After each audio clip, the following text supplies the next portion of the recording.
뭐 하는 거야? 뉴스 하고 싶은데 저 왜 없어? 손바닥만큼도 언론 자유가 없습니까? 명백한 언론 탄압 아니냐고요?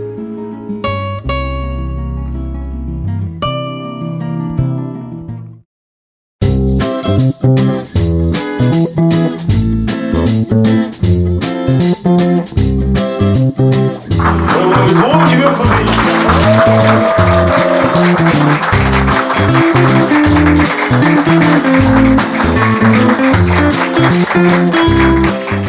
많은 분들이 방청에 참여하시길 원했는데 대단히 부득이하게도 저희가 이게 한계입니다. 더 들어오시면 침몰해요. 그래서 정선에서 모셨는데 여하튼 여러분들 좀 더우시고 드셔보셔서 불편하실 텐데 어려운 시기에 정말 귀중한 발걸음을 해주셨습니다. 여러분 다시 도올 김용혁 선생님의 큰 박수 부탁드립니다.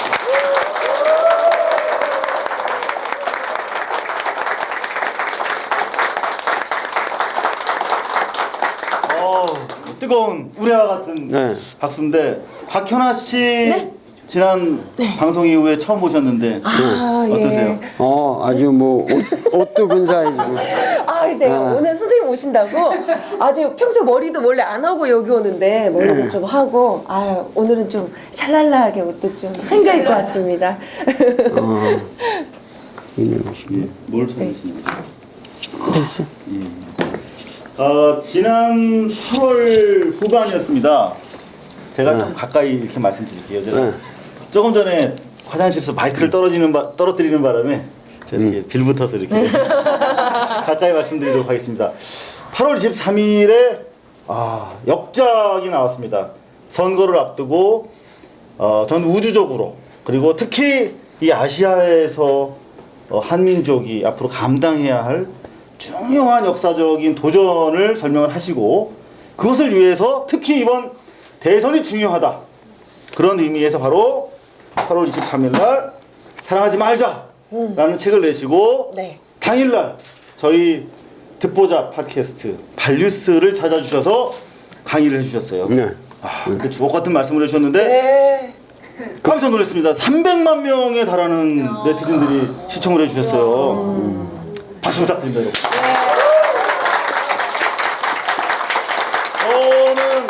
나는 놀랬던 것이 이때 이것이 나오면서 여러 매체에서 다뤘는데 발뉴스에서 다룬 것이 제일 효과가 좋았어요. 가장 많은 사람들이 그러니까 중요한 것은 지금 우리가 할 수 있는 선거운동이라는 건 없잖아요. 사상가가. 이 책을 많이 읽어서 사람들의 생각의 변화가 일어나서 확고부당한 어떤 기준을 가지고 올해 선거에 임하는 것. 그리고 이것이 선거일 뿐만 아니라 우리 역사의 아주 중요한 길목 아니에요. 이게 여기서 잘못되면 너무도 우리가 돌이킬 수 없는 기회를 상실해 버리는 거예요. 그래서 안타까운 마음에서 이걸 썼는데 우선 이 책을 사봐야 한단 말이에요. 그런데 발뉴스가 이 책을 사보게 만드는 효과가 제일 좋았어요. 아주 놀랐어요. 전국의 출판 관계자 여러분 들으셨죠? 저희가 참고로 광고도 받고 있다는 말씀. 저희는 한 290만 정도 예상을 했는데 300만이 보였어요. 자, 그래서 여전히 인문사회 과학 쪽에서는 베스트셀러 맹위를 떨치고 있습니다, 여러분. 지금 이거 뭐 이제 활동 접는 게 아니에요. 계속 나가고 있습니다. 그런데 50일 만에 또 다른 책을 가지고 저희 발뉴스를 노크를 하셨습니다. 그러니까요. 바로 이 책입니다. 카메라가 한 대밖에 없기 때문에. 이 책이 그러니까는 이 책도 굉장히 많은 분야를 섭렵하는 책이지만 이 책이 힘들게 세워. 사람들이 나는 쉽게 쓴다고 썼는데 그래도 어렵다. 진짜 어려워요? 처음에는 괜찮아. 뒤로 가면서 약간 주역 나오고 그러거든요. 그래서 여기 우주 뭐 천지 이런 거가 나오면은 이제 쥐가 난다 머리에. 그런데 깊은 감동을 받으니까 이 책을 아주 사랑하는 책이 됐는데 여기에 대선 부부는 이제 또 낡았단 말이에요. 계속 대선 변합니다. 야. 변하니까 상황이. 네. 그래서 올 대선의 가장 중요한 이슈가 되는 어떠한 문제에 대해서 네. 우리나라로서는 하나의 기준을 제시해야 되기 때문에 여기 있을 때하고 대선 국면이 좀 달라졌기 때문에 그런 문제를 포괄해서 요번에 이거를 낸 거죠. 근데 이것이 이거하고 다른 거는 이거는 체계적인 논설이에요. 그래도 체계적인 논설이지만 응답을 통해서 하지만 이거는 제가 그 노자를 지금 역주를 하는데 그 노자 역주를 하느라고 이것저것 봐요. 근데 이제 책을 한 권을 내가 이제 어떤 저술에 들어가려면 그걸 그냥 하는 게 아니라 그 전에 그냥 이렇게 자유롭게 책을 본다고. 네. 그러니까 뭐 아인슈타인도 좀 읽었다가 비트겐슈타인도 읽었다가 예를 들면 촘스키도 읽었다가 피아제도 읽었다가 막 이렇게 어지럽게 책을 읽으면서 이제 여러 가지 구상을 하거든요. 그러니까 이게 고전이라고 해서 고전만 들여다보면 사람들이 그 고전의 원래 의미는 오늘 우리 삶의 문제고 인간의 문제인데 그걸 사람들이 전부 그 고전 그러면 어렵게만 생각하고 그러니까 오늘 나의 철학으로 환원을 시켜서 항상 주석을 하려니까는 이제 인류에서 문제가 된 사상가들의 생각들을 자꾸만 섭렵해 보죠. 그러다가 보면은 막 머릿속에 그냥 막 쏟아져 생각들이 그런 거를 이것 보고 저것 보고 집에 뭐 우리 집에 있는 책이라는 게 뭐 1, 20만 권이 아니니까 그래서 이것저것 들여다 보다가 떠오르는 생각들을 이렇게 비망록을 한다고 그래서 이렇게 쓰는데 이거는 한 열흘 동안의 비망록이에요.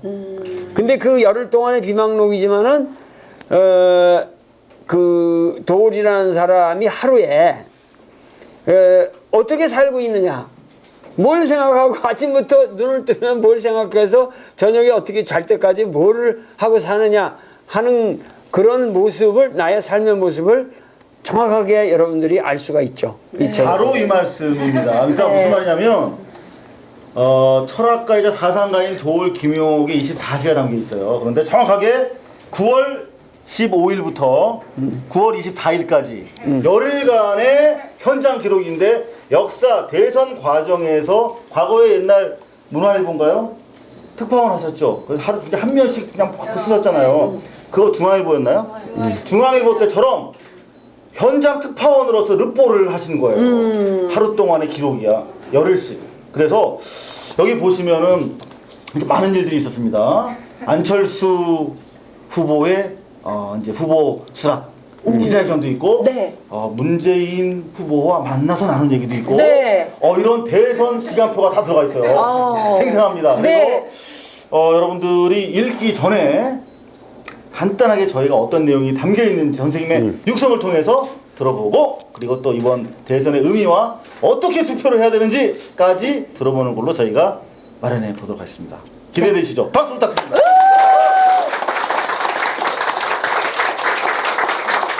하지만 그럼에도 불구하고 저희가 팟캐스트밖에 안 되기 때문에 재미가 없으면 안 봐요. 사람. 지난번 300만의 기록을 깨야 되기 때문에 섹시한 질문부터 좀 시작을 해드릴게요. 네, 섹시한 그러니까 내가 얘기를 하면은 재미가 없어지니까 어려워져가지고 재미있게 좀 질문을 해주세요. 그럼 내가 충실하게 답할게요. 제가 이제 기자질하는 사람이기 때문에 저희가 뭐라고 얘기를 해야 또 언론이 받았어요. 지난번에 제일 인기가 없던 게 뭐냐면 대선 후보들에 대해서 요 사람은 이렇고 이게 장점이고 단점이고 쫙 하셨어요. 감히 대한민국에서 도울 김용옥 선생님만 하실 수 있는 거죠? 그렇죠. 그거 난리가 났었는데 잠깐 여러분들 기억을 환기시켜 드릴까요? 문재인 후보부터 한번 해볼까요? 네. 문재인 후보 그때 사랑하지 말자 해서 뭐라고 그러셔서 히트를 치셨냐면 해맑기가 그지없는 아름다운 사람이다. 사심이 없고 대의에 대한 헌신이 있으며 어떠한 경우에도 자신의 이익보다는 공익을 우선시하는 매우 훌륭한 인격 구조를 가지고 있지만 하지만 노무현 패러다임을 근본적으로 극복해야 한다 이렇게 하셨어요. 네. 자, 수정해야 될 게 있나요? 새롭게 지켜보시면서 문재인 론. 이게 뭐 나는 한 사람에 대한 것보다 이런 얘기를 물으면 이게 이렇게 복합적으로 다 머릿속에서 나오기 때문에 우선 이거를 쓸 적에는 네. 나는 그때는 안철수 후보가 아직 후보로서 선언을 안 했잖아요. 네. 그러니까는 사람들이 안 후보가 나올 거 안 나올 거냐 이런 거에 대해서도 궁금하고, 물론 안철수 후보는 나올 수밖에 없는 사람이었지만, 그러나 안철수라는 인간의 그 행보에 대한 가능성에서 사람들이 점을 칠 수가 없었단 말이에요. 그런데 그리고 안철수 후보는 실제적으로 당시에는 허명이야. 어떤 의미에서 허명. 무슨 얘기냐면은 이름으로 사람들에게 있는 것이 사람들이 몰랐다고. 그 사람에 대해서. 지금은 이제 막 댕기고 이러니까 사람들이 알지만 그때는 이름만 있는 거야. 그러니까 그 허명에 대해서 내가 그런 말 했어요. 존재론적인 가치를 부여해 준다. 이게 유령이 아니라 네. 실제로 이 사람이 왜 중요하고 왜 이 사람이 대선에 나와야 되는지에 대한 철학자로서 그 사람을 이렇게 의미 있게 해준 거야, 국민들에게. 그런 의미에서 그래야 우선 그 3파전에, 그러니까 3분지계의 형국이 형성된다. 그래서 이 제갈공명이 유비를 등장시키면서 그 당시 그 천하를 이 세발솥 정이라는 것이 성립이 되듯이, 그래서 우선 이 세 사람이 우선 다 나와야만, 그 전에는 박근혜가 혼자 독주했잖아요. 네. 혼자 독주한 거를 갑자기 세 발로 만들어 버리면은 이제는 혼자 독주하는 게 아니라 세 사람 중에 한 사람이 되니까. 그리고 한 사람이서 한 사람을 대항하는 것보다 한 사람이서 어떻게 보면 두 사람을 대항하게 되면은 게임이 훨씬 어려워지거든요. 그래서 우선 산발 형국을 만들어야겠다 해서 안철수 쪽에 무게가 가 있었다고. 그러니까 이제 되게 무게가 있었어요. 안철수가 무겁더라고요, 그 부분. 무게가 가 있었는데, 그러니까 이제 또 어떤 면에서 책 떨어졌습니다. 이 사랑하지 말자를 읽은 그러니까 문재인 캠프에서는 네. 이게 너무 이 책이 안철수 쪽으로 치우쳐 있지 않냐. 그럴만하죠. 여기 한민족에 내려주신 하나님의 축복, 뭐 민중의 진실 표출의 상징, 이렇게까지 칭송하셨으니까요. 그러니까 그 당시는 그러한 말이 네. 필요했다고. 안철수가 확고한 산발이의 빈약하면 안 되잖아요. 네. 튼튼한 다리가 돼야 되니까. 그래서 그런 식으로 의미 부여를 해준 거죠, 철학자로서. 그러니까 이 문재인 쪽에서는 선생님 조금 좀 근데 재미난 건 뭐냐면, 문재인은 개인은 실제로 그러한 문제에 대해서도 정말 일체 섭섭함이 없어요.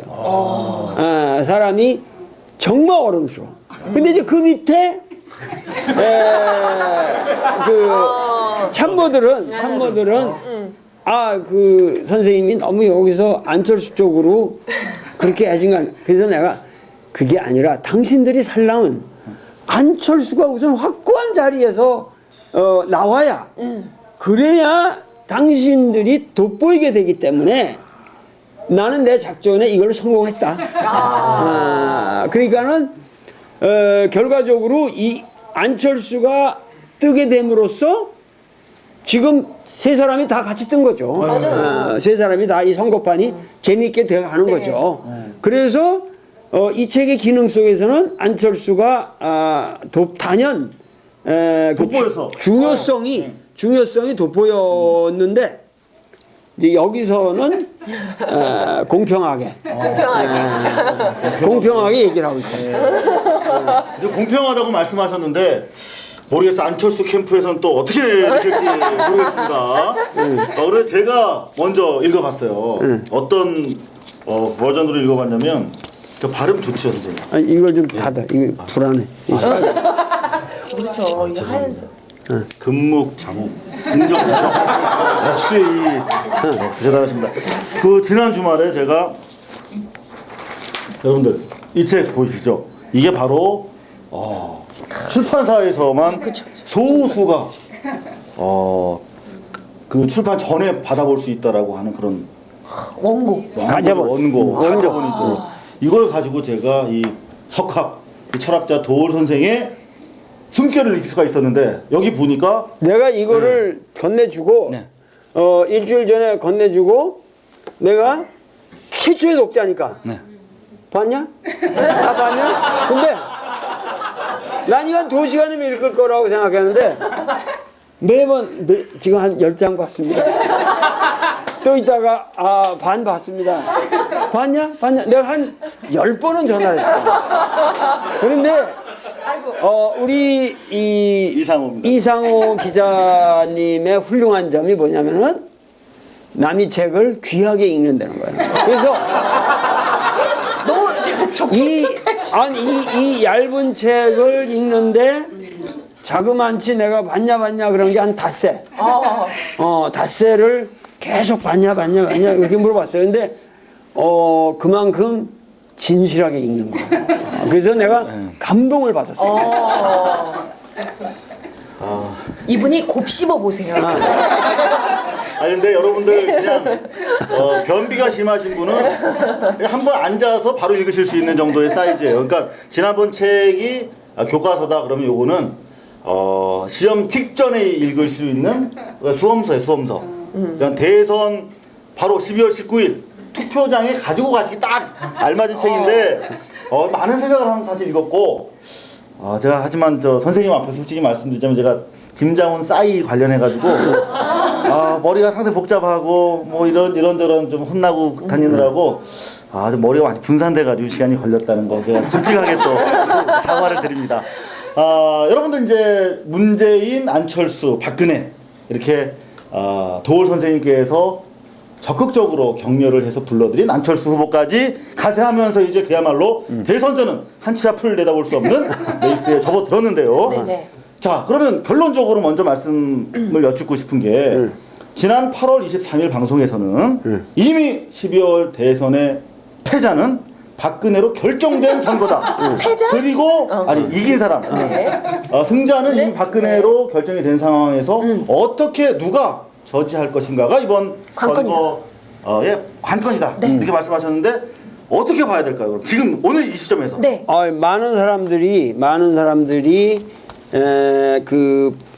이제 안철수가 나옴으로써 내가 아까 말했듯이 그 전에 혼자 막 땡겼잖아요. 그리고 저쪽 민주당 그 당내 경선이 아주 지저분했잖아요. 뭐 이렇게 부진했잖아요. 뭐가 그러니까는 사람들이 그 민주당이 이게 뭐 이게 틀렸다 이렇게 해서 막 그냥 나가고 있는 판이었는데 이제 안철수 나오고 경선은 하여튼 잘 마무리가 결과적으로 되었고 이러면서 3파전이 되니까 지금은 이제 게임이 아주 재밌어진 거죠. 네. 그렇게 되면은 이제 어떻게 됐냐 하면 많은 사람들이 야 요새 박근혜가 죽쓰는 거 아니야.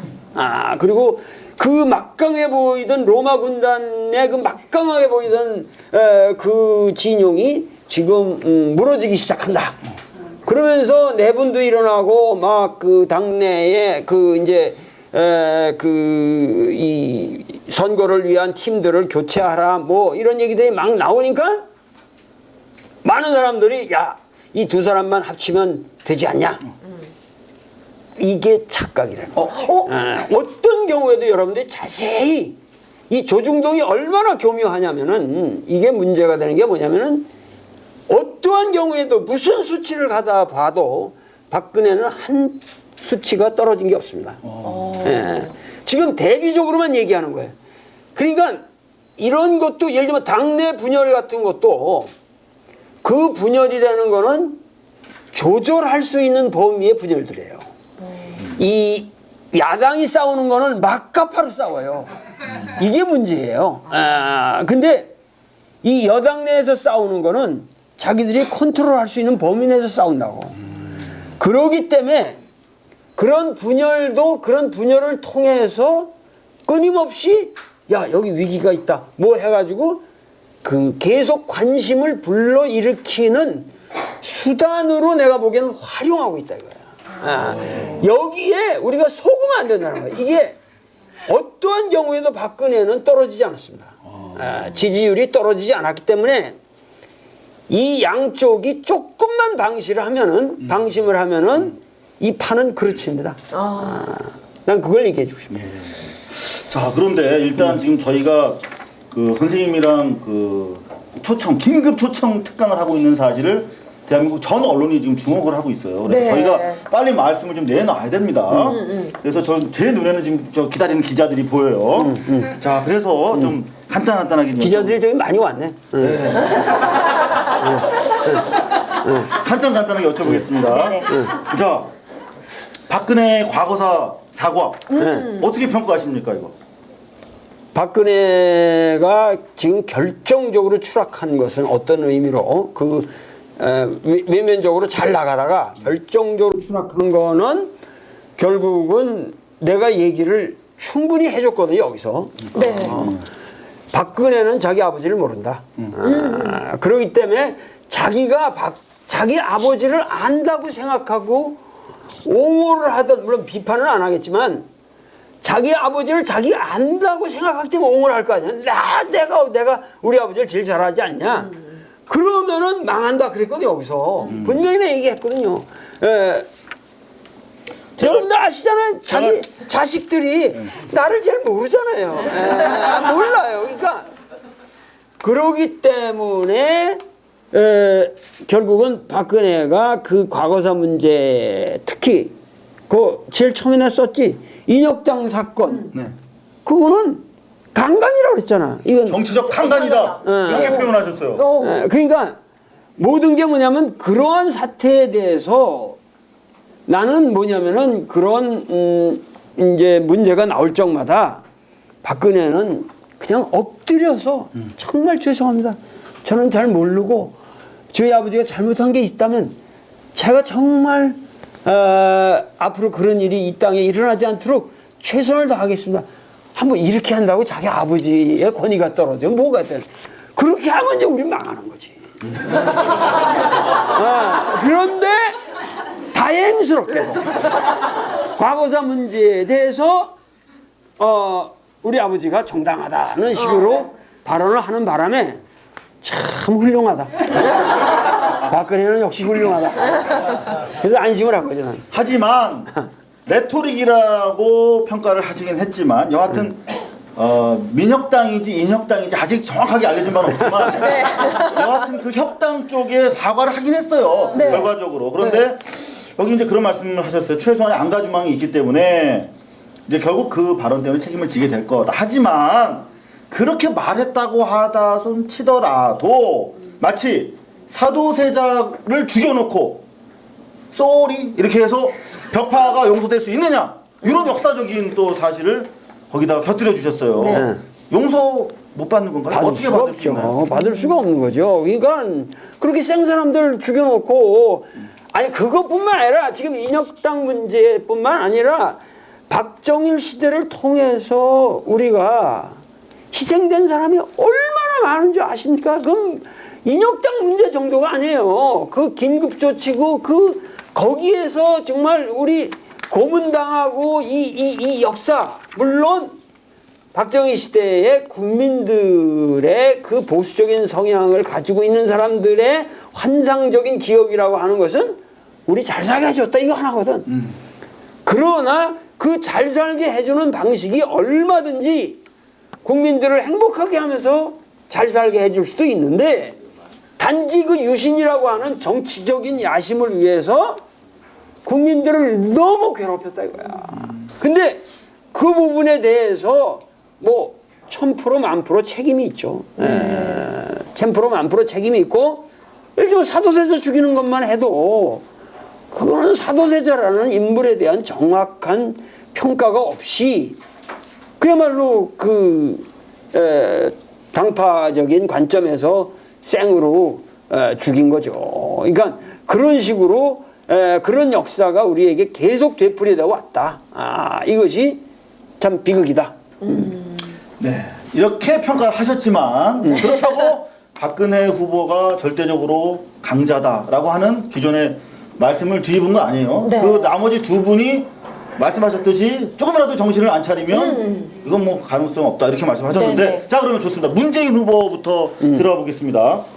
사랑하지 말자에서 노무현 패러다임을 근본적으로 극복해야 한다라고 조언을 하셨었는데 책을 보고 문재인 캠프에서 연락이 왔다고요? 만나셨습니까? 문재인을 만났죠. 된 다음에 후보가 되고 나서 후보가 되고 나서 네. 내가 좀 미안하기도 하고 격려도 해줘야 될 필요가 있기 때문에 평소에 그 사람은 아주 편한 사람이에요. 그 전화를 해도 그냥 받아요. 자기 혼자서 개인 전화로? 개인 전화로 뭐 이게 비서 통하고 뭐 복잡하지 않은 사람이 그래 내가 한번 좀 보고 싶은데 그랬더니 그다음 그날로 제가 가겠습니다. 땅 계획 다 저기 하고 가겠습니다. 그러고 그냥 바로 왔어 나한테. 그래서 이제 남자당이 그래서 그런 거에 비하면 이제 안철수는 날 아직도 무서워하고 있잖아요. 지난번에 안철수에 그러니까요. 대해서는 기분이 더럽게 나빴다. 저도 그 부분에서 좀 빵 터져. 편지까지 보냈는데 근데 연락이 오긴 안 와요? 그 뒤로 제 방송 이후 책 나오고 나서. 책 나오고 나서 자신도 이제 미안했겠죠. 그리고 또 대선 출마를 하려는 사람이 나 같은 사람한테 그런 얘기를 들은 것을 그대로 놔가지고 뭐가 좋겠어요? 그러니까 좋을 리가 없지. 그래서 이제 나한테 그 사람을 보내서 편지하고 그리고 자기 책하고 그래서 제가 참 결례를 했습니다. 제 비서진과 근데 또 그 비서진한테 다 핑계를 두질 않고 비서진도 잘못했고 제가 그거 정확하게 선생님 종이 소리가 난대. 편집을 하면 되니까. 역시 방송을 하세요. 대한민국 최고의 PD예요. 선생님은. 네. 아까 어디서 끝났지? 비서진 책임을 같이 책임을 남에게 미루지 않고 공동의 책임으로 돌렸다. 그래서 저한테 사람을 보내서 제가 책임이 있습니다. 그래서 하여튼 죄송하게 됐습니다. 하고 왔어요. 그래서 누가요?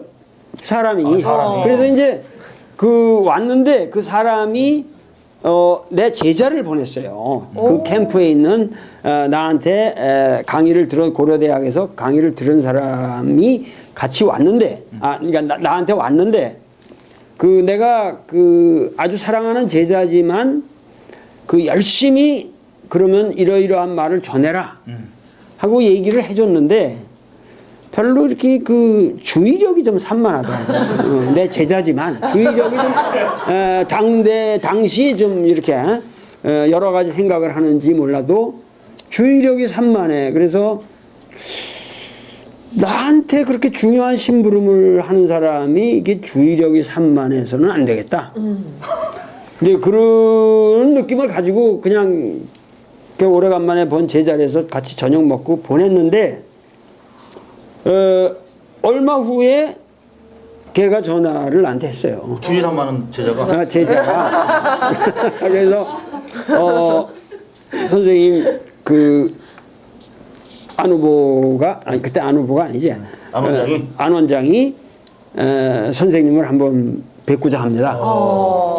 그때 편지가 왔을 땐 내가 만나자 그런 말을 또 안 했지. 내가 일부러 괜히 와라 그러는데 부담을 줄 것 같아서 그랬더니 본인 측에서 오겠다.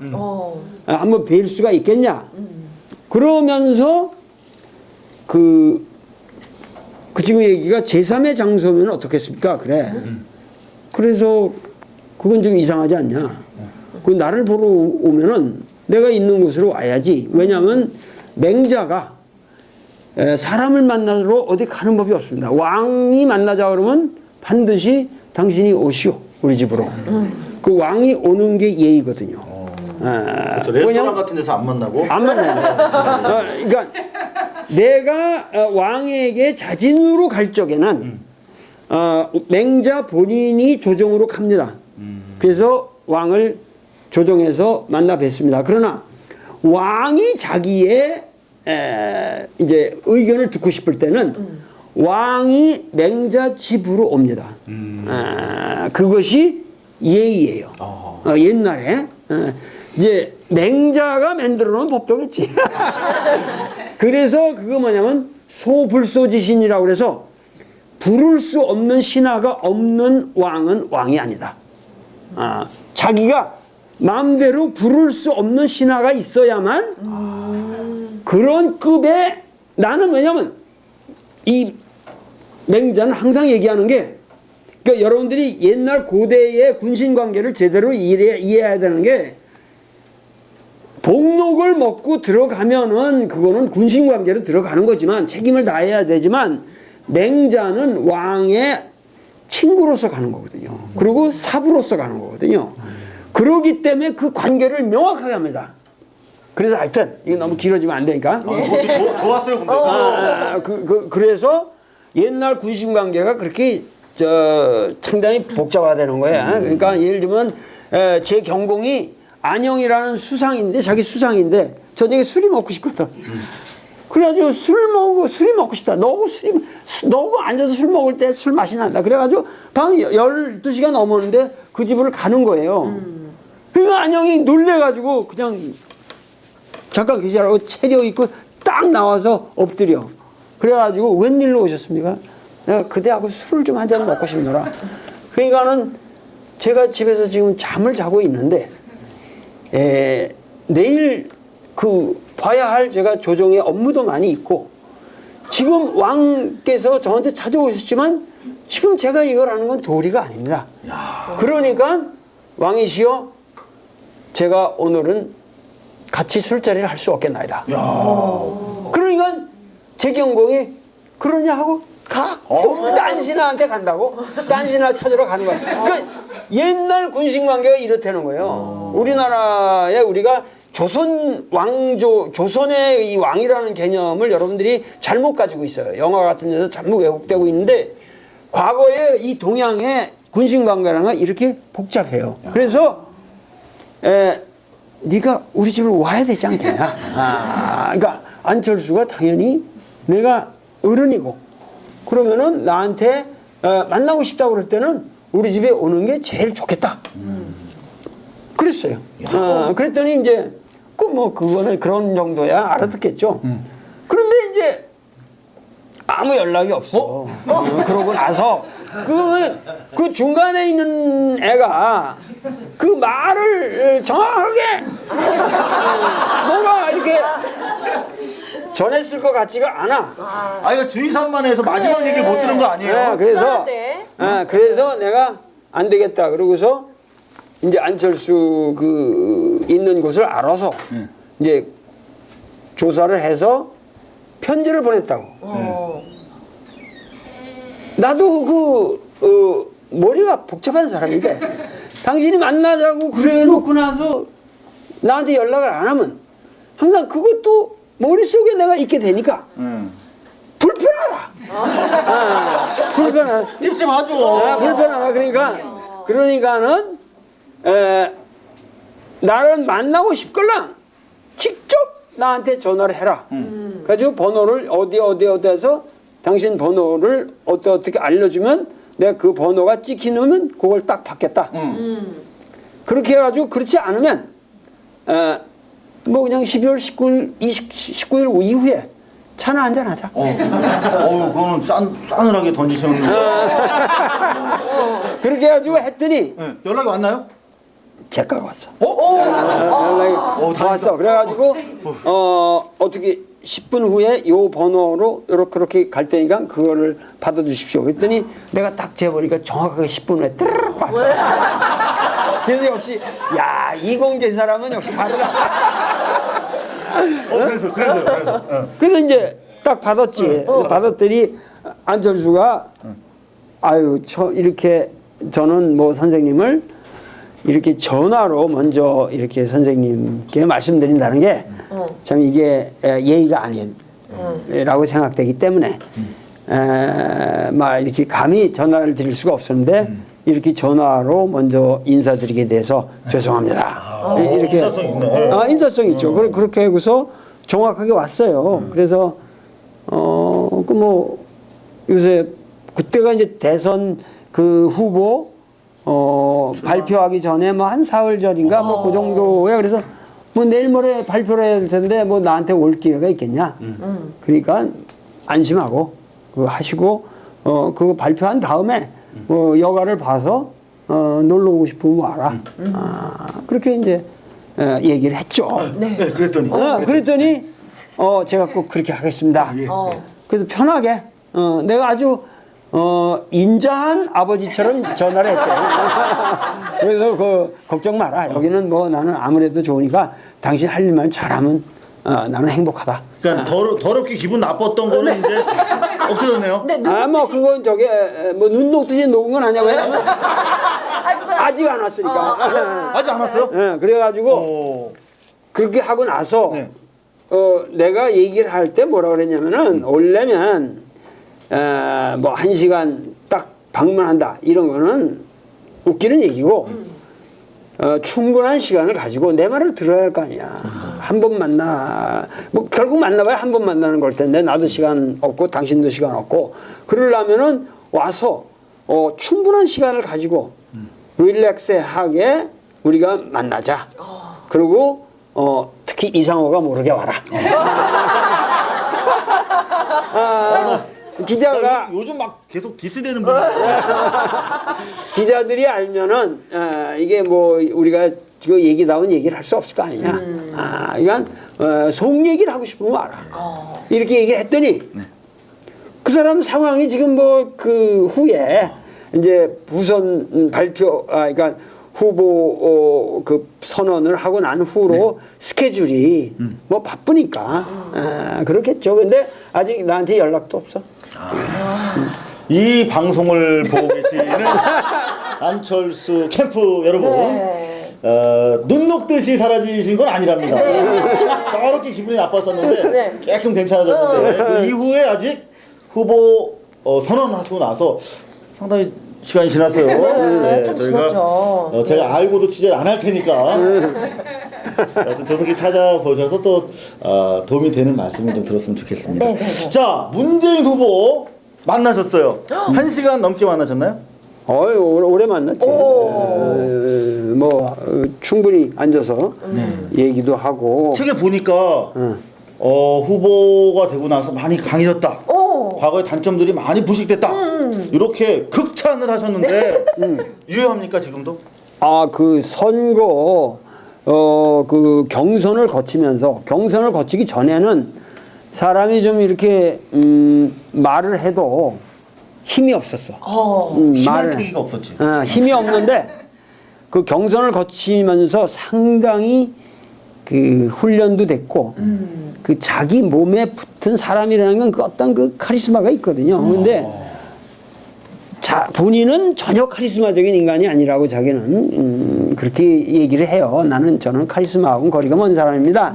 그렇지만은 카리스마가 생겼어요. 딱 몸에 붙어 있는 그 서기가 있어 사람이. 그러니까는 그 경선을 거치면서 이제 굉장한 변화가 있고 그러니 내가 당신은 앞으로 우리 선거 과정이라는 것 자체가 두 사람의 어떠한 경쟁이다 이렇게 생각하지 말고 경쟁을 하되 그 경쟁이라는 게 국민의 어떠한 심판, 여론 속에서 두 사람의 그 존재가 그 존재의 향방이 스스로 정리되어 가는 아름다운 과정으로 생각을 해라. 그러려면 그 정리가 된다는 내 말 속에는 뭐 티격거리지 않고 결국 어떤 국민적인 여론과 합의에 의해서 어느 한편으로 이렇게 되는 것이 좋겠다라는 것이 국민적 합의에 의해서 어떠한 정리가 되면 나는 가장 행복하다 이거죠. 그럼 본인들이 너무 수고를 하지 않아도 될 텐데 이제 그러한 얘기를 가만있어 내가 뭔 얘기를 하려고 그랬더라. 그러니까 만나셨는데 경선을 거치면서 단단해졌어. 자신감도 회복하고 칼도 있어. 칼 한 2자루 카리스마. 근데 만나서 이제 경선 과정이 자기 존재를 국민들에게 드러내고 선택을 받는 과정이 돼야 된다. 이런 조언을 하셨다는 거 아닙니까 지금? 그런데 그러기 때문에 하여튼 얘기를 잘해줘서 내가 머릿속에 다시 돌아왔어요. 감사합니다. 그래가지고 그 앞으로 그 당시 한 2달 정도 후보 등록하기까지의 이 기간 과정 동에서 당신이 안철수 후보를 압도적으로 리드할 수 있는 어떠한 모습을 국민한테 보이면 이것이야말로 저절로 되는 거 아니야. 그래서 우선 그 문재인의 강점이라고 하는 것은 당 기반이 있기 때문에 민주당, 전통야당 어떠한 의미든지 선거를 치른다는 과정은 그것은 한 보름 기간 동안의 조직 대 조직의 싸움입니다. 그 조직의 기반이 없이는 그러니까 만약에 안철수로 단일화된다 할지라도 어떤 경우에도 민주당의 조직 기반이라고 하는 것은 완벽하게 어떠한 후보를 위해서든지 활용이 돼야 한다고. 그게 죽을 수가 없어요. 그렇죠. 예. 예를 들면 그 선거 때만 되면은 그 힘이 나는 사람들이 많거든. 그러니까 그 선거의 기간이라는 게 예를 들면 뭐냐면 선관위에서 결정된 그런 시점들이 있습니다. 예를 들면 오늘 밤 0시부터 프레카트 붙일 수 있다. 그렇죠.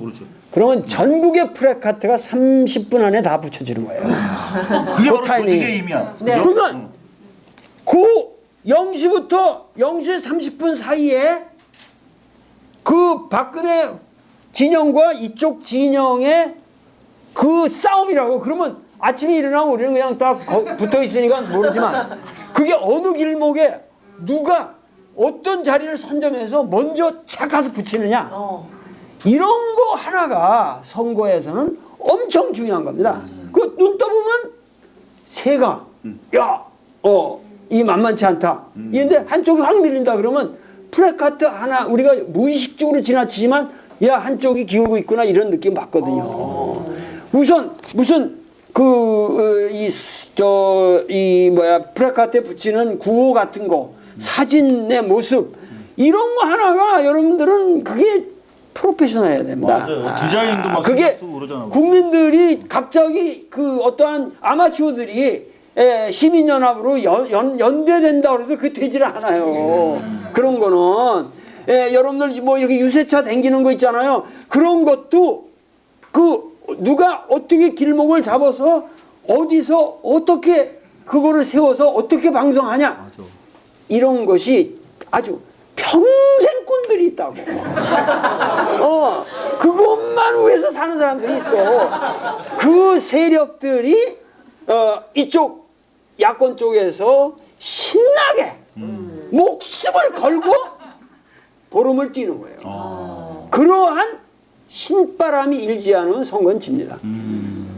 그렇죠? 여기 아름다운 청춘 남녀가 이렇게 하는데 아주 보수적으로 생긴 집안의 애들 같이 생겼어. 근데 거기 가서 그냥 딱 가리고 가서 걔들이 소곤소곤 거리는데 우리 누구 후보 찍어주십시오 하고 한다는 게 어렵다는 거거든. 요새 사회에서.